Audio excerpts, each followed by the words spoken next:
You are Locked On Kentucky, your daily podcast on the Kentucky Wildcats. Part of the Locked On Podcast Network, your team every day.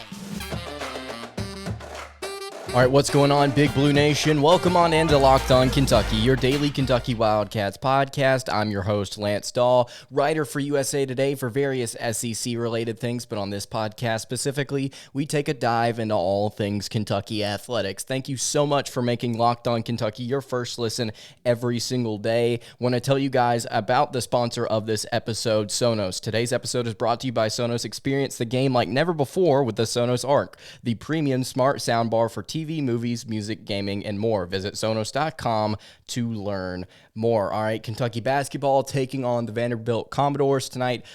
We will be previewing that matchup on today's episode of Locked On Kentucky, as we normally do. Offense first, defense second, final thoughts to wrap things up. So let's go ahead and get into it. The Vanderbilt offense is not very good. In fact, I put right here on my notes, I usually put something related to the titles here for each segment. The Vanderbilt offense, akin to their football brethren. What do I mean by that? Well, if you watch SEC football at all, or if you know anything about Vanderbilt football, which if you do, bless you. But this is a team that does not score a lot of points. Neither does their football team. 70.3 points per game for the Vanderbilt Commodores, which is 13th in the SEC. Their pace of play is relatively slow, 240th nationally in adjusted tempo are the Commodores. They don't put up a lot of shots either. They put up 57.5 field goal attempts per game, which is 12th in the SEC. And as we noted on our Georgia versus Kentucky preview, Georgia doesn't put up a lot of shots either. I believe they put up a little over 55 a game. So neither of these two teams that Kentucky is about to play in Vanderbilt and has played against Georgia just a few days ago, neither of these two teams in recent memory put up a lot of shots. But what they do Vanderbilt does is they do put up a lot of threes, 26 threes attempted per game, which is third in the SEC. So they put up 57.5 field goal attempts per game, and 26 of those are threes, which is absolutely insane for that many shots that you put up to come from beyond the arc. Much like Georgia, a lot of their points do come from the foul line. 15.5 free throws made per game is second in the SEC. So 70 points a game.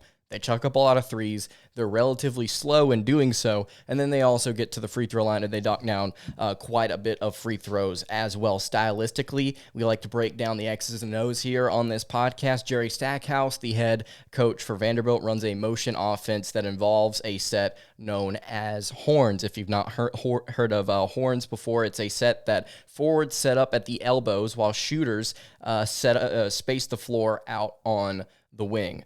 So in this case, it would be Scotty Pippen Jr. most likely at the wing for Vanderbilt. He's a guy to keep an eye on. We'll talk about him later. The ball is then passed out to one of the forwards from there, and the perimeter players can cut, space, or set off-ball screens to try and get themselves open. The set allows for different guys to touch the ball, and when run accurately, it can be very effective. Unfortunately, as I just noted just a minute ago, the Commodores don't score a lot of points, so therefore they're not running the horn setup very effectively. They don't have a lot of shooters, and whenever I say shooters, I mean plural on their roster. They have one shooter, and we'll get to him in a minute. Only two Vanderbilt players have attempted more than 100 shots this season. Kentucky has 5 guys that have attempted more than 100 shots. And I know that Kentucky is 109th in adjusted tempo, and I know that they probably on average put up a lot more shots than a slower offense like Vanderbilt's, but only 2 players for the Commodores that have put up 100 shots this season. That's not good. And you get a load of these numbers right here, just the overall statistics here for this offense. 11 assists per game, last in the SEC. 40.7 field goal shooting, last in the SEC. They shoot 40% from the field, and they still score 70 points a game. 30.7 3-point percentage is 12th in the SEC. That's abysmal. 36 rebounds per game is 12th in the SEC, and 13 turnovers per game for this offense is 7th in the SEC, but the assist-to-turnover ratio, as I mentioned, 11 assists per game for the Commodores. That assist-to-turnover ratio is 0.85, which may not mean anything to you, but it's very, very bad. It's 296 nationally. if I'm Kentucky's defense, I'm saying, man, rip me off a piece of that Kit Kat bar, because this game could get ugly if this team can't score points. I mean, you run down there, two of those statistics that I just went through are dead last in the SEC, and most of them are 12th or worse. I mean, this is a team that just offensively is not getting it done in a lot of different metrics. It's really confusing how this team is 9-5, and they've managed to survive up until this point. It's not like their strength of schedule is just abysmal. I mean, they played quite a few teams that are ranked in the top 150, top 170 of the KenPom rankings, but this offense is definitely holding this team back. Three key contributors here for the Commodores. This was hard to put together. Scotty Pippen Jr., 18.3 points per game, 3.6 rebounds per game, and 2.8 assists per game. He leads the team in points, steals, and assists. If he does not take the shot, there's only one other guy that's going to do so. By the way, 2.8 assists per game leads this team. The fact that this team in their motion offense does not create more things outside of isolation look surprises me, because the offense is set up to where you can pass the ball around and get open looks from three. I mean, if you're jacking up as many threes as you are, you would like to think that your lead assist man is going to average more than 2.8 assists per game, but he's also their leading scorer, so he's probably taking a lot of shots himself. The only other guy that's going to take a shot for Vanderbilt, most likely, in this game, at least consistently, Jordan Wright. 12.7 points per game, 5.7 rebounds per game, and 1.5 assists per game. He is a senior forward that does not shoot the ball well, 38.6% from the floor and 32% from downtown. Jordan Wright chucking up a lot of shots. He is the only other guy on this Commodores team that is scoring in double figures outside of Scotty Pippen Jr. Again, 12.7 points per game for Jordan Wright. Final guy here, Miles, I believe it's Stute is how you would pronounce his last name, Miles Stute, 8.6 points per game, 3.5 rebounds per game, and a less than half assist per game for Miles Stute. He's a sophomore forward that actually does shoot well, unlike Jordan Wright. 44.8% from the floor, 41.2% from three. Very solid number there. 41.2% from downtown. We'll be on the lookout for that if Scotty Pippen and Jordan Wright cannot get it going offensively. So there you have it. The Vanderbilt offense, not very good in a majority of categories. I assume after watching them play just a little bit, they play hero ball. They let Scotty Pippen Jr. take just a load of shots. And I'm surprised that they've been able to score as much as they have. And I went back and I watched a lot of film whenever they played Arkansas, and it's the Horns setup. They had different guys scoring, and they managed to get to 75 points in that game against an Arkansas team that just does not know how to play team defense. So for Kentucky, a team that knows how to gel, a team that has chemistry, I mean, even though this game's in Nashville, I just don't know if Vanderbilt's going to be scoring the ball very much. At least that's just my take. We're going to talk about what does keep Vanderbilt in games, though, their defense. We're going to talk about that in just a moment. But before we do that, I want to tell you guys about an incredible app everyone who buys gas needs to know about. And it's Get Upside. If you have Get Upside, as all Locked On Kentucky listeners should, then you will be making up to 25 cents for every gallon of gas every time you fill up. Just download the free Get Upside app in the App Store or Google Play right now and use promo code SCORE and get a bonus 25 cents per gallon on your first fill up. That's up to 50 cents cash back. Don't pay full price at the pump anymore. Get cash back using Get Upside. Just download the app for free and use promo code SCORE to get up to 50 cents a gallon cash back on your first tank. Some people who drive a lot are making as much as $200 to $300 a month in cash back, and there's no catch. The cash back gets added right to your account. Just download the free Get Upside app and use promo code SCORE, again, to get 50 cents, up to 50 cents a gallon cash back on your first tank. All right, moving along here on the Tuesday edition of Locked On Kentucky. Thank you so much for making Locked On Kentucky your first listen every single day. If you're on YouTube, please subscribe. If you're listening on podcast, please leave a review, a 5-star review. I would really appreciate it. The Vanderbilt defense, not akin to their football brethren. One of the better units in the Southeastern Conference, actually. So we started off the Georgia breakdown last weekend. We started off that episode in the second segment with a statistic about how the Bulldogs bend to the will of their opponent defensively. It was something crazy. Like 9 of the 10 opponents that they had played that were 200th or higher in the KenPom rankings, 9 of the 10 opponents they played scored more than their points per game average, which indicates that Georgia does not play well defensively against even slightly bad competition. Vanderbilt, on the other hand, you look at the 10 teams that they have played that are ranked 200th or higher in the KenPom rankings. The Commodores held 8 of those 10 teams underneath their scoring average points per game. Let it also be noted that 5 of those 8 teams are in the top half of the country in adjusted offensive efficiency. So it's not like Vanderbilt's been playing a bunch of slouch offenses. They've been playing some pretty decent ones, actually, and they held 8 of the 10 teams that they played that are worth a rip underneath their average points per game, which doesn't necessarily spell disaster for Kentucky, given the fact that I think the Wildcats are A, more athletic, and B, the Vanderbilt offense stinks. So it doesn't necessarily spell disaster for Kentucky that Vanderbilt's defense is pretty good. Kentucky averaging 82.9 points per game. They're probably not going to score that every single night, especially on the road. Against a good defense, I expect them to score about 75, 76. It's not going to kill Kentucky in this game, at least I don't think. Don't hope. All right, I hope that it doesn't. 62.4 points allowed per game for the Commodores. That is 42nd nationally. They are 90th in defensive efficiency, 10th in the SEC in steals per game, and 13th in the SEC in blocks per game is what really confuses me about this team. So their defensive metrics are absolutely fantastic. They played well against good competition that is offensively efficient, but they don't create a lot of steals, and they don't block teams a lot. What they do create are turnovers, which they force 16.9 per game. So they aren't creating a lot of steals, but they are creating a lot of turnovers. And you may say, well, where are the turnovers coming from if they're not creating steals? Well, the Commodores are 8th nationally in non-steal turnover percentage at 13.2%. So 13.2% of the time their opponent is turning the ball over, it is a non-steal turnover, which usually would indicate that they're forcing bad passes that go out of bounds typically. So that's what the Commodore defense is known for, is just, applying pressure.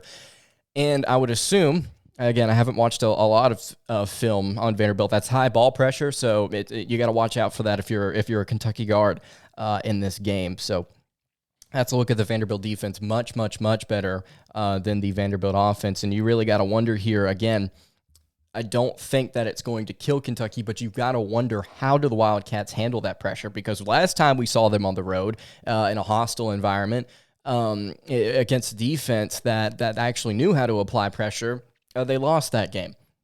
And I know that Severe Wheeler was injured in that game, and TyTy was out of breath in that game, and all these different things were working against them, but we know the things that will make Kentucky win in the SEC, and we're going to go over those in just a little bit. But you really have to wonder, how does this offense flow rhythmically? Do they do what they did against Georgia? Do they play well in transition? Can they speed the pace up of this Commodores team? I think you've got to be asking a lot of different questions about this team heading into this matchup. And we're going to ask some more questions and give a final score prediction in just 1 second. But before we do that, I want to tell you guys about our friends at BetOnline. BetOnline has you covered this holiday season with more props, odds, and lines than ever before as football continues its march through the college bowl season and the pro football playoffs. By the time you're listening to this, the college football national championship will have just wrapped up. But guess what? NFL playoffs this weekend, baby. I'm so excited. If you saw the Los Angeles Chargers versus Los Angeles Raiders game, if you didn't see it, I'm so sorry.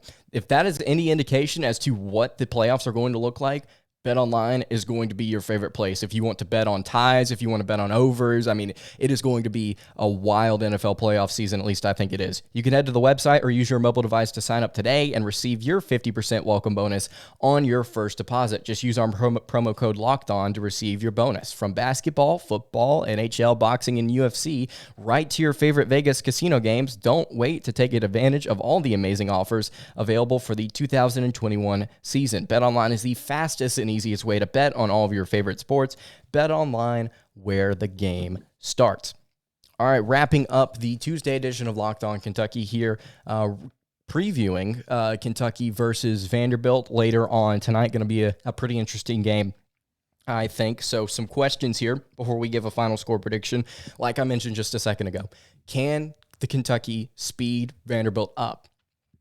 As we noted in the first segment, the Commodores offensively One of the slower teams in college basketball, Kentucky 109th in adjusted tempo, right? So we're looking at a contrast, a clash in styles of play.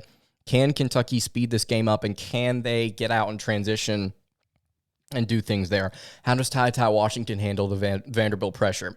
We got to see him in a game against a defense that doesn't put pressure on anything. He got 17 assists, broke a school record for assists in a game. Great. Can you do it against a defense that actually knows how to guard you? It's a huge question that I have in this matchup.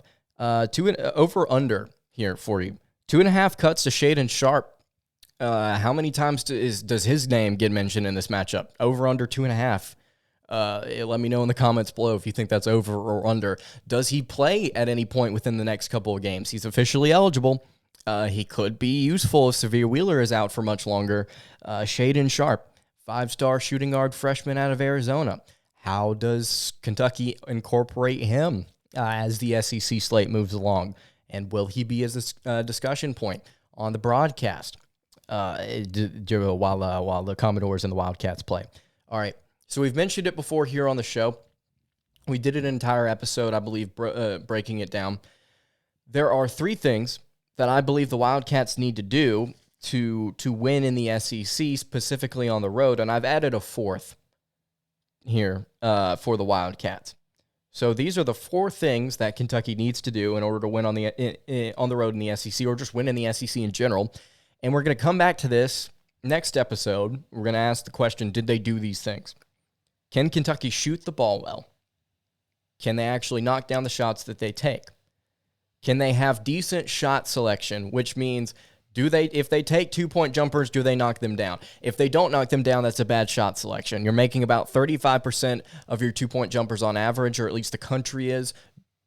Taking a ton of 2-point jumpers is not good shot selection. Can they have solid shot selection? Threes, layups. Can Kentucky, like I mentioned a second ago, can they play well in transition? Not just on offense, though. Not just on offense. Can they play well in transition, both offensively and defensively? I know this Vanderbilt team does not like to run, but if they elect to do so against this Kentucky team, seeing how Georgia attacked Kentucky just a couple of days ago, if Vanderbilt does elect to put a little pressure on this Kentucky defense, how do the Wildcats respond? Can they play well in transition? And then final thing here, the 4th thing that I've added, can Kentucky protect the rim? And I know that this is a Commodores team that likes to shoot the 3 ball. In fact, they like to shoot it quite a lot. But if that's all they're doing, and they're making it those threes at what, a 30.7% clip, then I'm okay with that. I'm probably going to win the game if they elect to shoot a ton of threes and they're making 30% of them.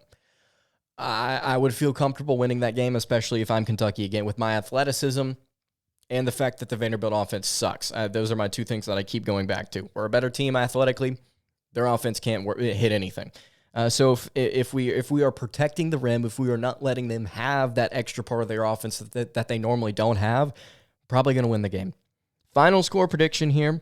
I think that Kentucky is held underneath their average of 80, borderline on 83 points per game. I'm going to say Kentucky wins this game 74-66. I think it is going to be somewhat of a close contest.